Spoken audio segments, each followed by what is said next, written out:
नमस्कार प्रिय साथियों। बहुत बहुत स्वागत है आपका अपने YouTube चैनल अमृत ज्ञान में। प्रिय साथियों, आज का टॉपिक है विवाह में देरी और ग्रहों का खेल। साथियों, आज हम बात करेंगे कि आखिर ग्रहों के वे कौन से योग होते हैं जिसमें जातक का विवाह विलंबित होता चला जाता है। जातक की एक उम्र आ जाती है, उसके बाद भी देरी होती चली जाती है और एक तरीके से कंवारेपन का योग निर्मित हो जाता है। आमतौर पर यदि आप देखेंगे तो पिछले के कुछ दशकों में ये परिवर्तन आया है कि विवाह जो है हम लोग अपने कैरियर के हिसाब से विवाह को तय करते हैं। परंतु एक ज़माना था जिसमें अर्ली एजेस में मैरिज हुआ करती थी, परंतु आज इतने फास्ट ज़माने में, आधुनिक ज़माने में लोगों में होड़ है अच्छे से अच्छा कैरियर बनाने की, अच्छे से सेटल हो जाने की, उसके बाद ही विवाह को संपन्न करने की। परंतु कभी कभी देर इतनी हो जाती है कि फिर विवाह करना ही मुश्किल पड़ जाता है। साथियों, आज हम इस टॉपिक पर चर्चा करने जा रहे हैं कि आखिर ग्रहों के वे कौन से समीकरण होते हैं, ग्रहों के वे कौन से योग होते हैं, यदि किसी जन्म पत्रिका में वे मौजूद हों तो विवाह में या तो अत्यधिक देरी कराते हैं, और यदि विवाह हो भी जाए तो विवाह के बाद में तलाक तक की नौबत को ले आते हैं। साथियों, देर न करते हुए हम अपने वीडियो की शुरुआत करते हैं और देख लेते हैं कि आखिर वे कौन कौन सी स्थितियां विवाह में देरी करा देती हैं। तो इसमें सबसे पहले देरी के कारक ग्रह को हम बात कर लेते हैं शनि की। शनि जो है विवाह में अत्यधिक देरी कराने का कार्य करते हैं।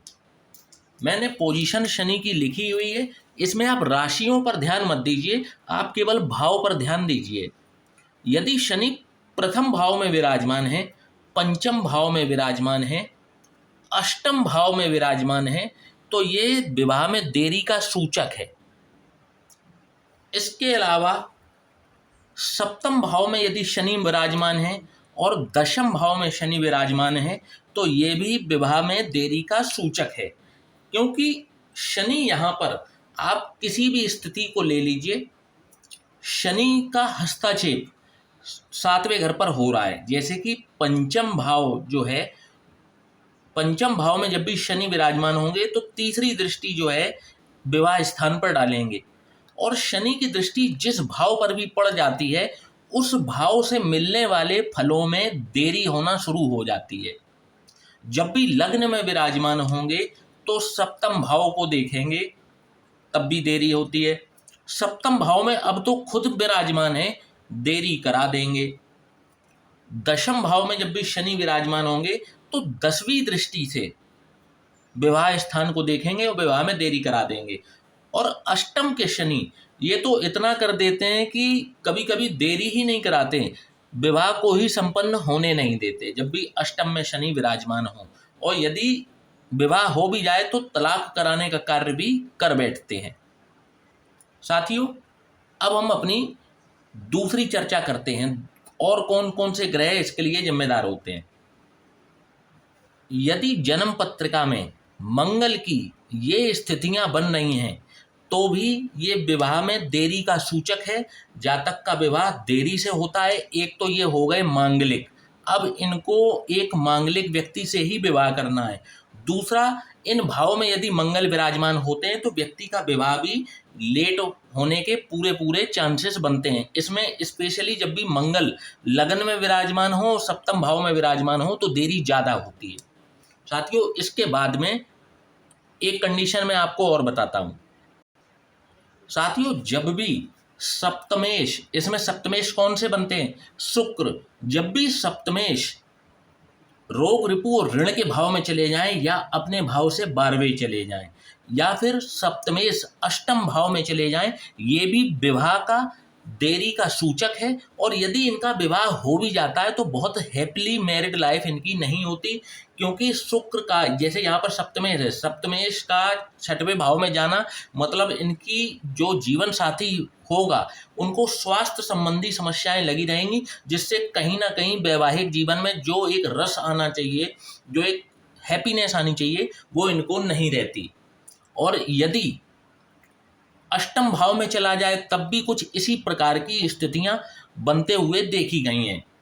तो अब एक कंडीशन मैं आपको और बता देता हूं साथियों, ये 3 ग्रह मैंने लिख दिए हैं इन 3 भावों में, परंतु इनमें से कोई एक ग्रह या एक से अधिक ग्रह भी इन तीनों भावों में विराजमान हो, जैसे कि अभी मैंने यहाँ पर शनि मंगल और केतु को लिख दिया है। आप केतु को हटा दीजिए, सिर्फ शनि और मंगल रह जाएं तब भी ये योग घटित होगा। शनि हट जाए और केवल मंगल और केतु हो जाए तो भी ये योग घटित होगा। इसी प्रकार से शनि और केतु यहाँ पर विराजमान हो जाएं, या मंगल और केतु विराजमान हो जाएं, या ये तीनों विराजमान हो जाएं, या इसी तरीके से अष्टम भाव में शनि और मंगल विराजमान हो जाएं, शनि मंगल केतु विराजमान हो जाएं, या मंगल केतु विराजमान हो जाएं, या शनि और केतु विराजमान हो जाएं, इनमें से एक या एक से अधिक ग्रह इन 3 भावों में विराजमान हो जाएं तो ये भी विवाह में अत्यधिक देरी का सूचक है। और जो मैंने देरी के सूचक बताए हैं, आप ये देखेंगे कि इनके वैवाहिक जीवन में भी समस्या आती है, और यदि ये समीकरण बनते हैं और इनका विवाह हो भी जाता है तो उसमें तलाक होने के चांसेस भी 90% से ज़्यादा रहते हैं यदि ऐसी स्थिति बनती है। तलाक के खैर विषय में ज़्यादा जानकारी के लिए हमें नवांश को भी देखना चाहिए, क्योंकि नवांश इसी लग्न पत्रिका का सूक्ष्म रूप है, जिसमें कि हम सिर्फ विवाह के बारे में जानकारी प्राप्त करते हैं कि वैवाहिक जीवन कैसा रहने वाला है। तो उसके लिए हम नवांश कुंडली, जिसे हम D9 चार्ट बोलते हैं, डिविजनल चार्ट बोलते हैं, उसका एनालिसिस करते हैं। परंतु प्राइमा फेसी देखने में जब भी आप देखेंगे तो लग्न कुंडली में यदि ये स्थिति बन रही है तो आप 70% एश्योर्ड हो जाइए कि ये स्थितियां निर्मित होंगी।